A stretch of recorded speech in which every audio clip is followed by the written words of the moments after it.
something's changed with the way YouTube's allowing me to do my lives, and I used to be able to. I had to put the title down before I pressed live, but for some reason I'm not given that option. I have to give the name after I've done the live and when I choose to make it public. Now, it's been 3 weeks since I last done a live, and thank you. I have 87 subscribers, and I'm blown away considering that my content is so infrequent lately. I was doing it once every day or at least 5 times a week, and now I'm doing it maybe once a month. I will get back into the groove of presenting an amazing channel. I'm so close to it being completely professional. I've been I've done the assessment part of being approved for a pilot program between Lifeline and Holyoke. It's an amazing pilot program for people who have survived the unaliven process. And just the fact that on YouTube you're not even allowed to say the actual word, SUICADIAL. It was just ridiculous. That's how taboo the topic is and how little it's talked about in a healthy, open way. And this program, this Eclipse program, is all about the people who have chosen to do the program, us talking about our techniques of how we got through these times. And one of the processes of this is to actually create something that can then get out to the wheat belt and to everyone, like to create something that actually can reach out and actually protect and prevent and encourage and strengthen everyone who goes through this process, which is very likely the majority of us. However, most of us don't talk about it. The only people who talk about it are those who it's gotten so extreme that they have actually gone to the process of doing self-harm. And if there's enough people around them that care about them, they get enough services involved to actually get some of the issues attempted to be dealt with. But our system is very, very flawed, very compromised, very inadequate, and most people in the system are aware of how inadequate our services are, and that is why so many people actually don't survive this process. And there's a lot of techniques out there. Now, in my assessment, when I shared that I had or have a YouTube channel, they're very impressed by that. But I said, but I've got fear around it. I've got so much fear around this YouTube channel. Fear about my content, fear about my presentation, fear about whatever. And I've got to work through that. And I know that I have to continue putting content out there. And today, when I was walking the dogs along the river, I really wanted to do a live, because what's really amazing is when I was walking along the riverbank, which at the moment is got a lot of sand on it still, it's all dry, I can see that some of the sand is wet. So the water's starting to rise up. We've had a little bit of rain, not huge amounts. It's been a very, very dry, we're in autumn now. But by now we've normally had the autumn rain, so it's very, very dry up here. And we knew it was going to be a hot summer, and some very mature trees have died. Well, not died, but they're suffering. You can see that a lot of trees are brown and dry, and it's like, please get through this very dry early autumn, because by now we've had a fair bit of rain. So there are actually big mature trees struggling, and so obviously the smaller shrubs are frizzled. It's been one of the hottest, longest summers we've had, but this happened in 1940. It's a cycle. It's just a normal, natural cycle of weather, so it's nothing to be alarmed about. But the process today, when I was walking along the river, and there's a lot of this wet sand, I went, wow, the water's coming up. Like somewhere that it's raining somewhere, and there's this underground water system, along the river, there's just so much green grass, and the trees are fine, and so the actual riverbed is dry, but underneath there's water. It's quite amazing. So I wanted to show that footage on my YouTube channel. However, there was a really nice breeze, and until I get a muffler around my camera, I have to use my hat to protect the camera from the wind sound. And I didn't want to take my hat off my head. I was just really enjoying being on the river and being in the moment. So I was just there, just being there with God and my dogs and the beautiful river. And I knew that eventually at one point today I would actually definitely do a YouTube channel, trying to work out when, how, and what. Um, I'll just do a couple of disclaimers. I still have these sores on my head. So at the moment I've got all this calendula on my head. I've, I've got these things on my face that keep growing hairs out, and I pluck them. And I'm trying to get, bro, I have about 5 or 6 hairs growing from this a week, and about 3 or 4 from there a week, premenopause. So I pull them out because the hairs get really itchy, and so I kept thinking, oh, I'll wait till these are healed, and I'll wait till my wounds on my head are healed. And it's like, well, no, because I'm at this stage in my life where at the moment I've just always got these little sores on my head, and these are always inflamed. I think, let it go. Just let it go. So that's why my head looks quite greasy, because I've got calendula, which is an amazing product.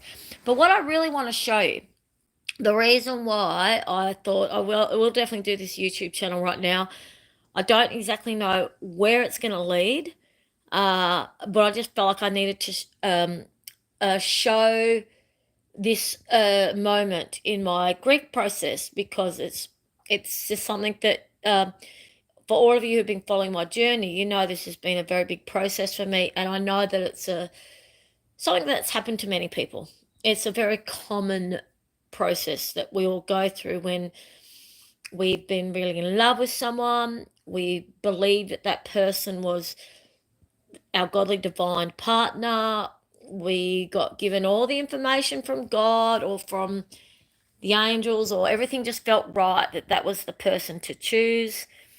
It felt like that was who we were supposed to choose. And even if there was lots of obstacles in the way, or lots of red flags, we got given this information that basically said, work through the red flags, keep pushing through. This is who you're meant to be with. And in that regard, we still need to trust, in my opinion, that it's God's journey. But it's hard because we had to go through all that betrayal. And sometimes that process of betrayal takes quite a few years. So I think I'm 2 years. I've completely lost track of time at the moment. So I couldn't even give you dates of how long it's been, but I think it's been about 18 months now since. But it's at least, it's been two and a bit, going on 3 years, that everything in my life just went. And because I was listening to what I believed was God asking me to accept and create this marriage with this person, that I was getting clear messages that he was the one that I was meant to marry, and regardless of knowing that it was going to be me doing 96% of everything and him doing maybe 4%, knowing that he was the one. Well, actually, I thought it was going to be 80% and him doing 20%, but as it turned out, it was me doing 99.9 and him doing 1, a less of 0.1 or whatever the maths is. Like, just like, whoa, like next level, not being a team, and next level, me not being supported as a wife, or being able to be vulnerable, or be able to, I just had so much responsibility, so much pressure. I was just trying to do too much. Like, I was trying to do everything, and at the same time being mocked and put down because I wasn't doing it quick enough, fast enough, and having so many body injuries, and being mocked for having the body injuries, and then just needing some time out just to do something fun, and then getting denied even fun time. Oh, if you want to do that, go do it on your own. I want, like, if I'm going to do it on my own, then what am I in this relationship for? So oh, I can do fun stuff on my own. I do all the hard stuff on my own. I do everything on my own. So what is actually this? So obviously my brain and my body just broke down even more, and everything just got just it was so hard and so painful. And then it got even more painful when the person decided to run. But in hindsight, running was the best thing this person could have done, because it gave me the mental headspace to actually have alone time and to actually try to work out the madness of what was going on. And over time, going, what was that? That was, what was that, love? No. Was that marriage? No. Oh my gosh. Like, well, but God wanted that to happen, like the insanity of it all. And then to, in that process, have God help my heart to fall out of love, to fall out of, to work on forgiveness for the infallibilities of the other. But going, but God, what's your plan in all this? What, I don't actually understand the reasoning behind all this, and I probably never will, except for because I chose to honor and listen to God. I married someone who really wanted to move up to the town. I didn't even know this town existed. Didn't even know this town existed, but it was something, a town that he, Northam in the Avon Valley, he found this town when he was going on the train when he was in his early 30s. And he just thought, oh, I want to go to Northam and check it out. I like the look of that place. So when we first came up here, I did not even know this town existed. Yet the man who I married had been wanting to come and check it out since he was in his late 30s or mid 40s. And so when we came up here, I was just blown away. It just resonated with me immediately. And then of course we both were like, after looking around for 8 months at all these different country towns, because he wanted to live in a country town in a country house. And we finally, after all this research and driving around, which were definitely our heydays, in our camper van, and he's going to remember those as some of the most funnest times we've ever had. In all of that researching, we chose Northern, and then we started to really focus on choosing a property in the town that we chose, and then we found a fantastic property. And I would not be here. I would not be in Northern if it wasn't for choosing to spend the rest of my life with this man, choosing to marry him, choosing to listen to God. So we're studying Ruth at the moment, the book of Ruth at church, and it's like, stay where you are. Boaz says to Ruth, stay in this field. And so she finishes the barley harvest, and it moves on to the wheat harvest. And then eventually Boaz and Ruth get married. But the point of the story is God was telling Ruth to stay where she was, because Boaz, being a distant relative of Ruth's mother-in-law's husband, had this cultural requirement to make sure Ruth and Naomi were okay. But more so than that, Boaz saw Ruth as a woman of integrity because she was looking after her mother-in-law. She could have just left and got off and got remarried when her husband died, when Naomi's son died.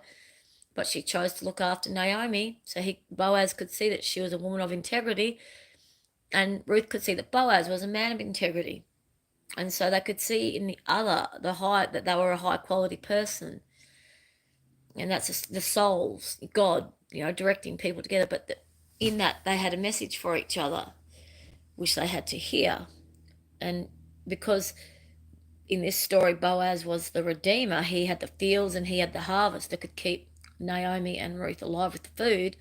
He was able to redeem her by giving her food, and she could have just had food for that autumn. But he said, stay in this field, don't move to another one, just stay here. So she kept being able to get the leftover harvest from that field, which went from barley then to wheat.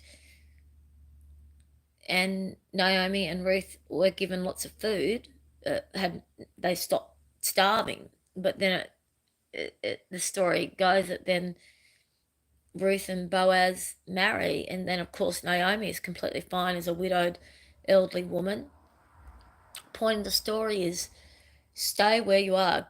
God brought me to Northam, and in a very odd way, everybody.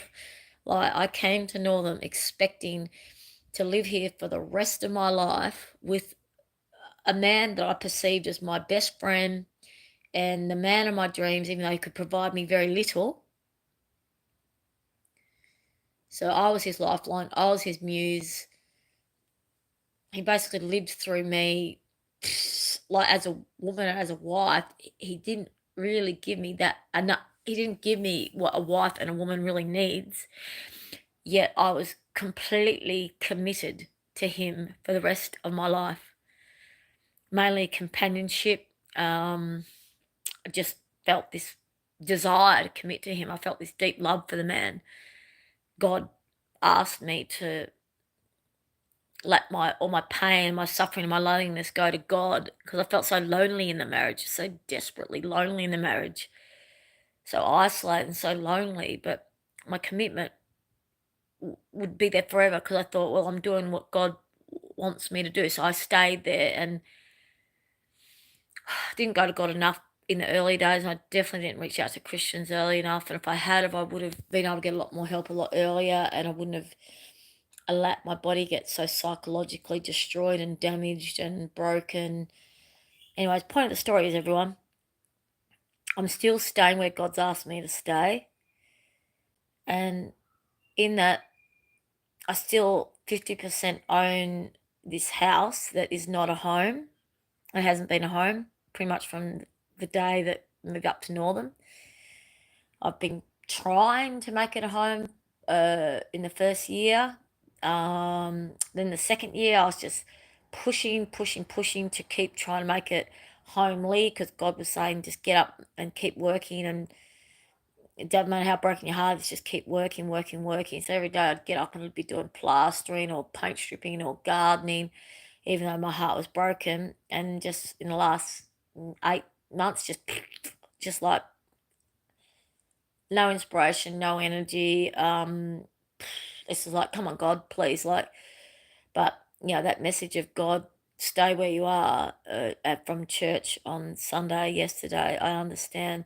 So I would like to share what for me staying where I am, because I really don't know I really don't know what it is that I'm supposed to be doing in my life. So I just have to surrender. So these rings here are commitment rings from my beautiful partner, my new partner, who's been in my life for 11 months now, and friendship for quite a few months, and a deeply committed relationship for the last, I've lost track of time, at least the last 4 months. And we desperately want to be married, and we desperately want to have an amazing life.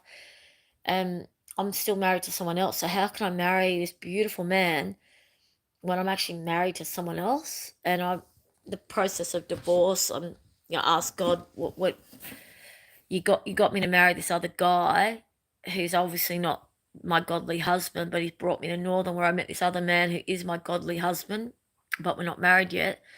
It's a crazy situation. So what I have in front of me, everyone, and I'll see if I can. Ouch, my fingers. I'll see if I can turn this around. I hope it works. Yeah. Okay. So you can see here, I have my wedding rings from being married. That's the legal marriage, the legal wedding. That's the engagement ring. That's the wedding ring. You can see Nadina and Anthony, 31st of October 2021. This was one of our wedding presents. It's a candle. I've got it lit. As you can see, I was going to put the rings inside the candle, but I thought I'd just put them on the lid for the moment. They're quite nice rings, everyone, and they're very symbolic for me. They're very, they when I pick them up, and I store the rings in here when the candle's not lit. Now this, you're probably going to wonder what this is.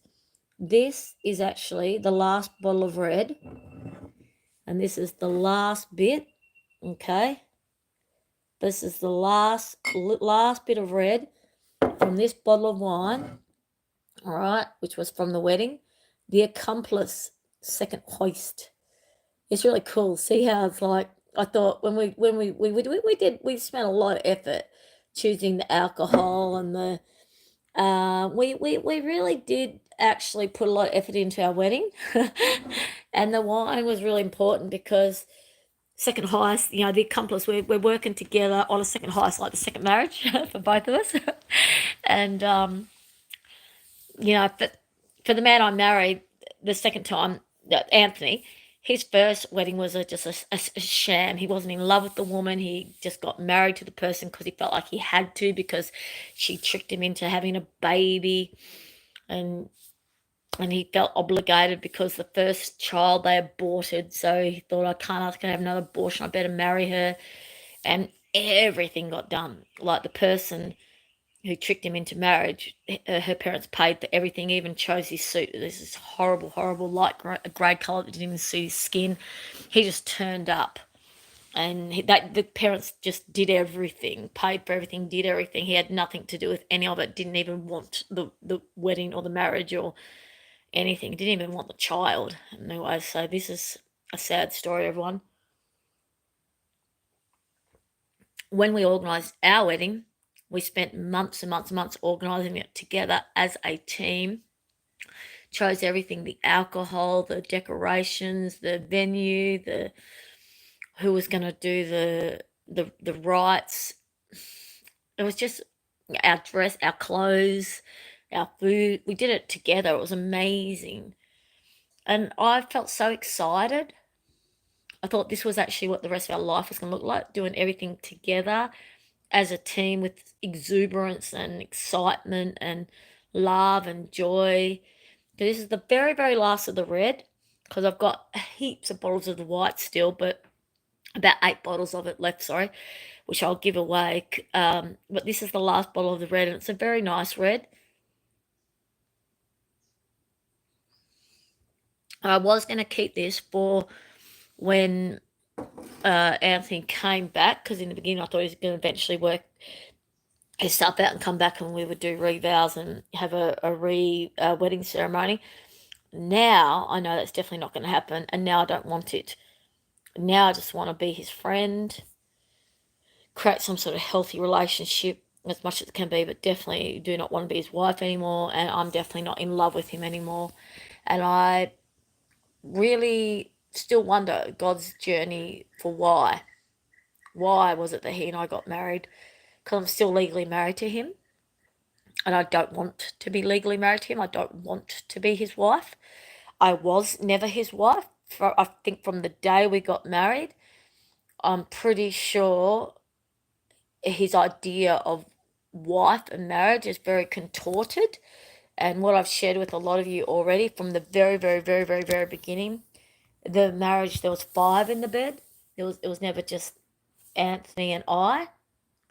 There was 5 in the bed. 5 in the bed. And I didn't know this. How disgusting is that? The Diana, Camilla, and Charles scenario. I had 5 in the bed. 5 in the bed. How disgusting. And they were all people that my husband was professing he didn't respect, didn't like, didn't want to be around them, didn't want to be around them, couldn't get away from them quick enough. And I'm like trying to say, come on, create a healthy relationship with him. He goes, no, I don't care if I ever see them again.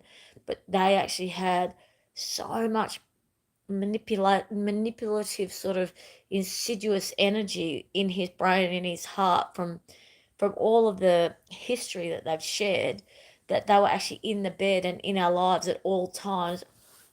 I think unbeknownst to him, I don't even think he was aware of how much in the bed they were, until they started clamoring to control him and destroy him moving forward to create a really healthy life. When they realized he was moving on in life and creating this really amazing life with a woman who he deeply loved, and this in a country town they really wanted to be in, and making this music career happen for the first time in his life at 69. Oh, and just finally starting to actually do what he's always wanted to do and live the life he's always wanted to live. And he's married to the woman that he's deeply in love with, that he chose to be married to, that he's been in love with for a really long time, who deeply loves him back. When they saw that they were losing control and they started putting their hooks in, he wasn't able to de-hook himself. And this is the tragedy of the whole situation, everyone. And many of us have been in this situation. So you know that the person didn't deliberately betray you. There was just insidious, groomed, learnt behaviors. They're brainwashed. They're narcissistic scapegoats. They don't know any. They don't even realize how much power these others have until they've controlled and dominated. When they really amp up the power to control and dominate, wow, next level. So for us, we have to realize, yeah, it's like when they put the hooks in, they pull hard.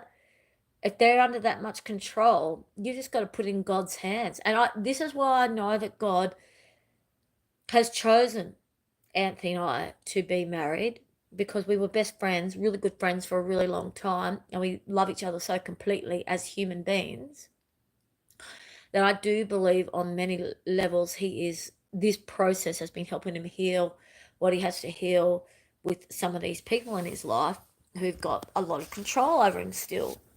So that's his journey, and my journey, well, here I am in Northam, everyone.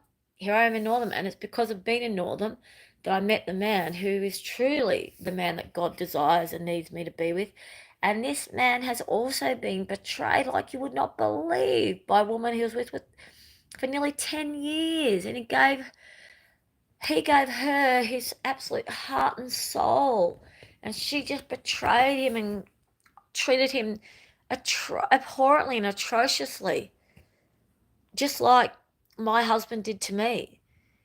And luckily, my beautiful man is not married to this other woman. However, he wanted to marry her.